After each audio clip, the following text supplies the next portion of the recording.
दोस्तों रात के 9 बजे सिटी चौक पुलिस स्टेशन में एसपी साहब और साथ में इंस्पेक्टर साहब भेष बदल के साधारण से कपड़े में एंटर करते हैं। पहले तो उन्हें गेट पर दरबान रोकता है। जब वो बताते हैं कि उनके एक संबंधी लॉकअप में बंद है, इस सिलसिले में दुर्गा साहब से बात करनी है, तो उन्हें जाने देता है। जैसे ही वो दुर्गा साहब के केबिन में पहुंचते हैं, उनकी वहां की स्थिति देखकर एसपी साहब को बहुत जोर का गुस्सा आता है, क्योंकि दुर्गा साहब आंखें लाल लाल किए हुए शराब के नशे में धुत चेयर पर अपने शर्ट के 2 बटन खोल के बैठे हुए थे।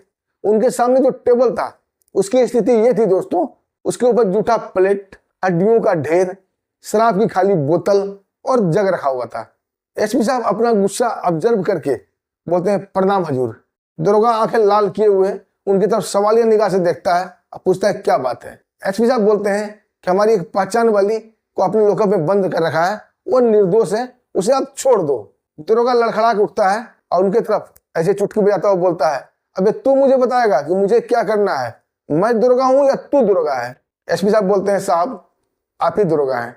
अब दरोगा उनके तरफ लड़खड़ाते हुए बढ़ते हुए उनका कॉलर पकड़ लेता है और जोर से धक्का देते हुए बोलता है कि 2 मिनट के अंदर अंदर थाने परिसर से बाहर चले जाओ, नहीं तो तुम्हें भी लॉकअप में बंद कर दूंगा। ये देख उनके साथ आया हुआ इंस्पेक्टर, जो कि सादे कपड़े में था, वो आगे बढ़ना ही चाहता है कि एसपी साहब उसे इशारे से रोक देते हैं और दरोगा के कनपट्टी में जोरदार घुसा मारते हैं। दरोगा लड़खड़ा जाता है और पीछे हट जाता है। तभी एसपी साहब एक जोरदार लात उसके पेटों में मारते हैं। दरोगा चारों खाने चित गिर जाता है। तब तक उसके वहां जो भी कांस्टेबल थे, हेड कांस्टेबल और कांस्टेबल, वो एसपी साहब की तरफ झपटना ही चाहते थे। तब तक वो अपना काट आगे लहराने लगते हैं।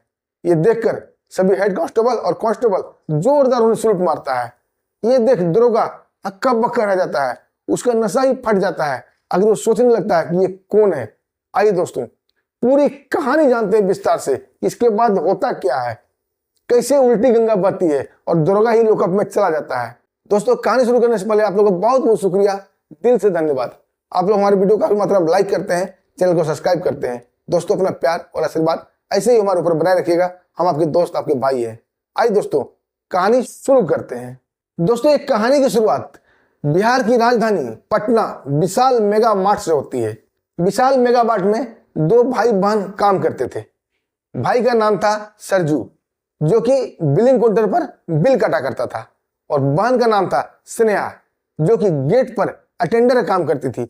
जो कोई भी कस्टमर या वीआईपी आते थे, उसके थैले, बैग ये सब वहां पर रखवा देती थी, क्योंकि विशाल मेगा मार्ट में थैला ओला लेकर जाना वहां एक्सेप्ट नहीं है। दोस्तों इसी क्रम में 30 दिसंबर की शाम को 6 बजे एक आदमी शॉपिंग करने के लिए आता है। उसकी चाल में लड़खड़ाहट थी, नशे में धुत था और एक बड़ा सा हैंडबैग अपने पीठ के ऊपर टांगा हुआ था। जैसे ही वो गेट खोल के अंदर आता है, स्नेहा सामने आती है और बड़ा ही रिस्पेक्ट से बोलती है, सर अपना बैग यहाँ पे रख के जाइए, अब वो जो भी शॉपिंग करना है कर लीजिए। वो आदमी लाल लाल आंखों से स्नेहा की ओर देखता है, अब बोलता है, कल की लड़की तू मुझे समझाई कि मुझे क्या करना है, अपने औकात में रहकर काम किया कर। स्नेहा बड़ा ही रिस्पेक्ट से बोलती, सर मैं अपना ही काम कर रही हूँ, मुझे आदेश मिला है कि यहाँ पर बैग रखवाना है और आप जो कोई भी शॉपिंग करेंगे फिर उसे पैक करके मैं आपको दे दूंगी और साथ में आपका बैग भी वापस कर दूंगी। अब वो गुस्सा हो जाता है कि तुम मुझे जानती नहीं कि मैं कौन हूँ, अभी मैं तुम्हें 2 मिनट में यहाँ से नौकरी से हटा सकता हूँ। यह कहकर दोस्तों उस लड़की को धमकाने लगता है। लड़की भी बोलती है कि सर मुझे आपसे क्या जानना, आप कौन है नहीं है, बस मुझे अपनी ड्यूटी करनी है, मुझे अपनी ड्यूटी करने दीजिए। मैं आपसे कोई गलत बात तो बोल नहीं रही हूँ, यहाँ का रूल है आप कॉम्प्लेक्स के अंदर, मेगा मार्ट के अंदर आप बैग लेके नहीं जा सकते। दोस्तों वो आदमी नशे में धुत था, उसे उसकी बेइज्जती महसूस होती है और उसी वक्त वो गुस्से में बैग को वहां पटक देता है और अंदर चला जाता है। अंदर जाकर वो शॉपिंग तो करता नहीं है और अपने एक दोस्त को, जो कि उनका थानेदार दोस्त था, उनको फोन करता है। उस थानेदार की पोस्टिंग वहीं पटना के सिटी चौक पुलिस स्टेशन में थी। उस थानेदार को फोन लगाता है, अब बोलता है एक लड़की मेरी काफी बेइज्जती कर रही है, इसे सबक सिखाना है। दरअसल दोस्तों वो आदमी एक पूर्व विधायक का बेटा था, वो भी बिगड़ा हुआ बेटा, जो कि नशे की धुत में हमेशा रहता था। थानेदार बोलता है, सर आप चिंता ना करें, मैं 5 मिनट में वहां पहुंच रहा हूं। दोस्तों सिटी चौक थाने से विशाल मेगा मार्ट थोड़ी ही दूर पे है। थानेदार वहां तुरंत ही पहुंच जाता है। तब तक वो आदमी वापस आता है और अपना बैग मांगता है उस लड़की से। वो लड़की अदब के साथ बैग उसे वापस कर देता है। बैग लेने के बाद वो आदमी चीखने चिल्लाने लगता है कि मेरे बैग में बहुत सारे पैसे रखे हुए थे, चोरी हो गए हैं और इस लड़की स्नेहा ने उस पैसे को चुराया है। दोस्तों वहां हड़कंप सब मच जाता है। सभी लोग वहां स्टाफ जो भी थे, कस्टमर सब इकट्ठे हो जाते हैं और दोनों की वार्तालाप सुनने लगते हैं। स्नेहा जो अटेंडर थी वो बोलती, सर मैंने आपका बैग खोला तक नहीं है, आपने मुझे जैसे बैग दिया मैं बैग को रख दिया था, मैंने चोरी नहीं की है। लेकिन वो आदमी अड़ जाता, नहीं चोरी तुमने की है, अभी मैं तुम्हें मजा चखाता हूँ, मेरा थानेदार दोस्त आ ही रहा है। तब तक दोस्तों इसी क्रम में थानेदार भी वहां पहुंच जाता है और अपने दोस्त से पूछता है कि सर क्या हुआ। वो आदमी स्नेहा की तरफ इशारा करके बोलता है कि सर इसने मेरे बैग से पैसा चुराई है। अब वो थानेदार उसे आओ देखता है ताव, वहां से घसीटते हुए जीप में लाता है, उसे गिरफ्तार करता है और थाने लेके चला जाता है। विशाल मेगा मार्ट के सभी स्टाफ ये देखते रह जाते हैं। तभी उनका भाई सभी स्टाफ को संबोधित करके बोलता है कि आप लोगों के सामने की घटना है, मेरी बहन ने कोई चोरी नहीं की है, फिर आप लोगों ने उन्हें कैसे जाने दिया, आप लोगों ने विरोध क्यों नहीं किया। सभी स्टाफ बोलते हैं सरजू भाई हम लोग क्या कर सकते हैं, पुलिस का दरोगा जब उन्हें गिरफ्तार कर रहा है, हम लोग छोटे मोटे कर्मचारी हैं, हम क्या कर सकते हैं। दोस्तों सभी स्टाफ मिलकर विशाल मेगा मार्ट के मालिक के पास जाते हैं। विशाल मेगा मार्ट का मालिक था राज सिन्हा। जैसे ही राज सिन्हा को सारी वस्तुस्थिति बताते हैं तो राज सिन्हा भी काफी गुस्सा हो जाता है, बोलता हमारे स्टाफ के साथ ये बदतमीजी। और दोस्तों तुरंत अपने सारे स्टाफ को लेकर सिटी एसपी के पास पहुंच जाता है। दोस्तों सिटी एसपी अपनी ड्यूटी से ऑफ करके अपने घर आए ही थे, तभी ये दल बल के साथ वहां पर सब लोग पहुंच जाते हैं और वहां पर जो भी स्टाफ था उनसे बोलते हैं कि अर्जेंट मुझे एसपी साहब से मिलना है। जैसे वो स्टाफ जाके एसपी साहब को बताता है कि कुछ लोग आए हुए हैं आपसे मिलना चाहते हैं, एसपी साहब तत्काल बाहर निकलते हैं। अब बोलते हैं बोलिए क्या कहना आपको, क्योंकि एसपी साहब बहुत ही ईमानदार आदमी थे। विशाल मेगा मार्ट का मालिक राज सिन्हा बोलता है सर मैं विशाल मेगा मार्ट का मालिक राज सिन्हा हूँ, ये हमारे स्टाफ हैं। हमारे स्टाफ के बीच एक और स्टाफ थी जिसका नाम स्नेहा था, वो अटेंडर काम करती थी, उसे गलत जुर्म में थाने के दरोगा साहब गिरफ्तार करके ले गए हैं किसी एक आदमी के कहने पर। जब पूरी कहानी एसपी साहब को बताई जाती है एसपी साहब काफी गुस्सा हो जाते हैं।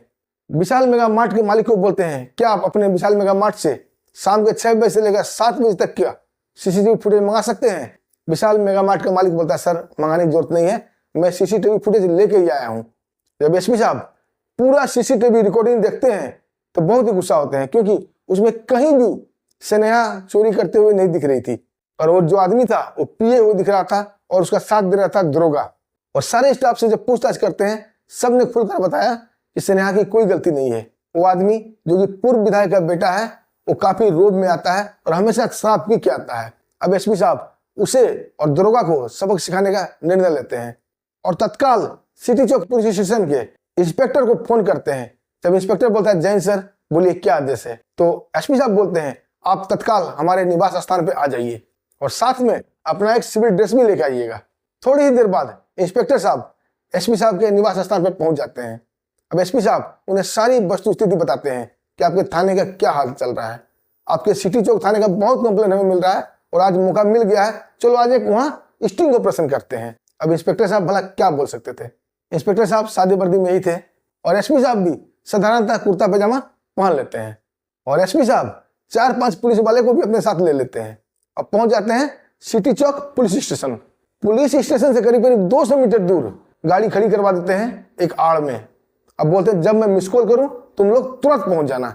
और पैदल ही पैदल एसपी साहब और इंस्पेक्टर साहब थाने के अंदर एंटर करते हैं। तब तक दोस्तों रात का 9 बज चुका था। जैसे ही रात के 9 बजे एसपी साहब और इंस्पेक्टर साहब थाने के अंदर एंटर करना ही चाहते हैं, एक सिपाही उन्हें रोकता है, बोलता है खबरदार तुम कहाँ जा रहे हो। जब एसपी साहब उन्हें बताते हैं कि हमारे एक जानने वाले एक पहचान वाली को थाने में बंद किया गया है, इस सिलसिले में दरोगा साहब से हमें बात करनी है और दरोगा साहब ने ही हमें बुलाया है। अब वो सिपाही उन्हें जाने देता है। अब एसपी साहब और इंस्पेक्टर साहब दोनों ही सादे ड्रेस में जैसे ही दरोगा केबिन में पहुंचते हैं, वहां की स्थिति देखकर एसपी साहब ऊपर तले जमीन खिसक जाती है। उन्हें बहुत जोर का गुस्सा आता है। गुस्सा तो इंस्पेक्टर साहब को भी आ रहा था, लेकिन एसपी साहब साथ थे और उन्होंने हिदायत दे रखी थी जब तक ना बोलूं बीच में बोलना नहीं। दरोगा चेयर पर बैठा हुआ था, आंखें लाल लाल किए हुए, शराब के नशे में दूध था और उसके सामने एक टेबल पड़ी हुई थी। टेबल पर एक जूठा प्लेट रखा हुआ था, हड्डियां इधर उधर बिखरी पड़ी थी जो कि मुर्गे की थी। एक शराब का बोतल उल्टा पड़ा हुआ था और एक जग रखा हुआ था। उनको आया देख दरोगा साहब लाल लाल आंखें करता हुआ उनकी तरफ सवालिया निगाह से देखता है तब तक एसपी साहब उन्हें प्रणाम करते हैं और बोले हुजूर प्रणाम, हमारी एक जानने वाली को आपने लॉकअप में बंद कर रखा है, वो निर्दोष है, कृपया करके उसे आप छोड़ दीजिए। अब दरोगा साहब उनकी तरफ उंगली करके बोलता है कि ये फैसला लेने वाला तुम कौन है, यहाँ का दरोगा तुम हो या मैं हूँ? एसपी साहब हाथ जोड़े हुए बोलते हैं हुजूर आप हो, लेकिन वो लड़की निर्दोष है। अब दरोगा साहब पूरा ही रंग में आ जाते हैं और रुबाब में बोलते हैं उस लड़की ने हमारे एक दोस्त की बेइज्जती की है और दोस्त की बेइज्जती हमारी बेइज्जती है, इसलिए मैंने इसे लॉकअप में डाला है और इसके ऊपर मैं ऐसा ऐसा चार्ज लगाऊंगा कि बहुत दिन तक ये बाहर निकल नहीं पाएगी। तब एसपी साहब हाथ जोड़े हुए बोलते हैं हुजूर चाहे इसने जो भी गलती किया है, लेकिन आप रात को किसी लेडीज को लॉकअप में बंद नहीं कर सकते। खूब ज्यादा अर्जेंट होता है तो आप लेडीज कांस्टेबल लेकर उसके घर पे जाके पूछताछ कर सकते हैं, उसकी तलाशी ले सकते हैं, लेकिन आप उसे रात को लॉकअप में बंद नहीं कर सकते। दरोगा साहब गुस्साए नजर से उनकी तरफ देखता है और बोलता है तू ज्यादा कानून पढ़ लिया है, अभी मैं तुम्हें बताता हूँ कानून क्या होता है। जब तुम्हारे पिछवाड़े में डंडे पड़ेंगे और रात भर लॉकअप में मच्छर काटेंगे तब तुम्हें पता चलेगा किससे उलझा है। और दोस्तों ये कहकर लड़खड़ाते हुए कदमों से उठता है और एसपी साहब की तरफ आगे बढ़ता है और एसपी साहब का कॉलर पकड़ के जोरदार धक्का देता है और बोलता है 2 मिनट के अंदर अंदर इस थाना परिसर से बाहर चले जाओ, नहीं तुम्हें भी लॉकअप में बंद कर दूंगा। दोस्तों ये देखकर इंस्पेक्टर आगे बढ़ना ही चाहता था, तब तक एसपी साहब उसे हाथ से इशारा करके रोक देते हैं और जोरदार थप्पड़ दरोगा के गाल पर मारते हैं। दरोगा लड़खड़ा के 2-3 कदम पीछे हो जाता है। उसके बाद एसपी साहब जोर का लात उसके पेट में मारते हैं, वो लॉकअप के सामने ही धड़ाम से गिर जाता है, चारों खाने चित। तब तक वहां हेड कांस्टेबल और कांस्टेबल जो कि ये सब ड्रामा देख रहे थे दौड़कर एसपी साहब को पकड़ना ही चाहते थे। तब तक इंस्पेक्टर साहब कूद के सामने आ जाते हैं और बोलते हैं कि ये और कोई नहीं, यहाँ के सिटी एसपी है और मैं यहाँ का इंस्पेक्टर हूँ। और जैसे ही अपना मास्क हटाते हैं कि हेड कांस्टेबल और कांस्टेबल दोनों उनको जोरदार सल्यूट करते हैं। ये देखकर वो दरोगा काफी चकरा जाता है, उसका तो निशा ही फट जाता है कि अब क्या होगा। तभी दोस्तों एसपी साहब चेयर पे बैठ जाते हैं और दरोगा को उठने का इशारा करते हैं। दरोगा लड़खड़ाते हुए कदमों से उठता है और जोरदार सल्यूट मारता है, क्योंकि अब तक उसका नशा फट चुका था। अब एसपी साहब पूछते हैं तूने किस जुर्म में इस लड़की को लॉकअप में बंद किया है? अब दरोगा बोलता है इसने मेगा मार्ट में एक आदमी का बैग से रुपये चुराए हैं। एसपी साहब बोलते हैं क्या तूने इसकी तलाशी ली थी, क्या रुपये मिले थे? दरोगा बोलता नहीं, रुपये नहीं मिले थे। क्या तूने वहां के स्टाफ से पूछताछ की रुपया किसने चुराया? ये बोलता है नहीं, हमने पूछताछ नहीं किया। फिर तुम किसके कहने पर इस लड़की को रात को उठाकर लॉकअप में बंद किया, जो कि भारतीय दंड संहिता के खिलाफ है? यानी तू थाने में अपनी मर्जी चला रहे हो, तुम यहाँ के सबसे सुप्रीम बॉस समझ रहे हो। अब दरोगा काटो तो खून नहीं, चुपचाप खड़ा सुनता रहता है। फिर दरोगा साहब उसे वहां का सीसीटीवी फुटेज दिखाते हैं कि इस आदमी ने क्या किया था, उस स्नेहा ने क्या किया था। जैसे ही सीसीटीवी पर नजर पड़ती है दरोगा वहां जड़ हो जाता है, क्योंकि सारी गलती उसके दोस्त जो विधायक का बेटा था उसकी थी। लेकिन अब हो क्या सकता है, अब तो इसने गलती कर चुका था और दरोगा साहब भी फंस चुके थे। तभी एसपी साहब बोलते हैं दरोगा को तुम्हारे पास 1 घंटे का मोहलत है, अगर 1 घंटे के अंदर अंदर ये पूर्व विधायक का बेटा को तुमने गिरफ्तार नहीं किया तो तुमको हम गिरफ्तार करेंगे और तुम्हारे ऊपर चार्जशीट लगाएंगे और तुम्हें नौकरी से भी डिसमिस कर देंगे। दोस्तों मरता क्या नहीं करता, और दरोगा आनंद फानंद में अपने दोस्त को फोन करता है, उसे तुरंत पुलिस थाने में बुलाता है और आते ही उसे लॉकअप में बंद कर देता है। वो मंत्री का बेटा दरोगा को भी गालियां देने लगता है कि तू गद्दार दोस्त है, तुम्हें मैं बाद में देख लूंगा। तब तक दोस्तों जोरदार थप्पड़ दरोगा उस मंत्री के बेटे को मारता है, क्योंकि सारे कारनामे उसी की वजह से हुई थी। अब इनकी नौकरी भी जाने वाली थी। अब एसपी साहब इंस्पेक्टर साहब को बुलाते हैं, उसे भी चेयर पर बिठाते हैं। अब बोलते हैं मेरे कहने पर इस दरोगा के खिलाफ तुम एफआईआर दर्ज करो और गवाह मेगा मार्ट के सारे स्टाफ देंगे, उसके मालिक देंगे। और एसपी साहब अपना फोन निकालते हैं और विशाल मेगा मार्ट के मालिक राज सिंह को बोलते हैं तुम अपने सारे स्टाफ को लेकर थाने आ जाओ। विशाल मेगा मार्ट का मालिक राज सिंह अपने सारे स्टाफ को लेकर 15 मिनट के अंदर अंदर थाने पहुंच जाता है और दरोगा के खिलाफ एफआईआर दर्ज कराता है। वो मंत्री के बेटे के खिलाफ भी एफआईआर दर्ज कराता है और गवाही में सारे स्टाफ अपने सिग्नेचर करते हैं और गवाही देते हैं। उनका एक वीडियो भी बनाया जाता है। अब दरोगा बाबू और वो मंत्री का बेटा दोनों काफी बुरी तरह से फंस चुके थे और तत्काल प्रभाव से एसपी साहब उस दरोगा को वहीं खड़े खड़े सस्पेंड कर देते हैं। अब दोस्तों उस दोनों के ऊपर केस चलता है। केस चलने के बाद एसपी साहब खुद वो सबूत जाके जज साहब को पेश करते हैं और जज साहब दरोगा साहब को नौकरी से डिसमिस करते हैं और 5 साल का सजा भी देते हैं और साथ साथ मंत्री के बेटा को भी 5 साल की सजा होती है। दोस्तों ऐसे ईमानदार ऑफिसर हमारे देश में हो जाए तो क्या कहना। क्राइम बिल्कुल ही जड़ से मिट जाएगा। दोस्तों अगर कहानी पसंद आई, वीडियो अच्छा लगा तो हमारे वीडियो को लाइक कीजिएगा, हमारे चैनल को सब्सक्राइब भी कर लीजिएगा। दोस्तों पहला कमेंट है राम कुमार का। कहाँ से है ये नहीं लिखते हैं, बस उन्होंने ये लिखा है, सर आपकी स्टोरी बहुत प्यारी है। धन्यवाद रामू भाई। दूसरा कमेंट है रितु और सौरभ का, दोनों नेपाल से लिखते हैं, दोनों भाई बहन हैं, दोनों को धन्यवाद। तीसरा कमेंट है गणेश राय का, ये लिखते हैं अगर ये कहानी सही है तो एसपी साहब को कोटि कोटि नमन। गणेश भाई आपको धन्यवाद। चौथा कमेंट है सिंहासन गुप्ता का, ये लिखते हैं नाइस स्टोरी। सिंहासन भाई आपको बहुत बहुत धन्यवाद। और पांचवा कमेंट है एमपी शास्त्री का, जो कि मध्य प्रदेश से लिखते हैं और लिखते हैं अगर आईएएस आईपीएस सुधर जाए तो पूरा देश सुधर जाएगा। शास्त्री भाई आपको बहुत बहुत धन्यवाद। अब दोस्तों फिर मिलते हैं एक शानदार सच्ची घटना के साथ, तब तक के लिए मैं आगे दीजिए नमस्कार, जय हिंद।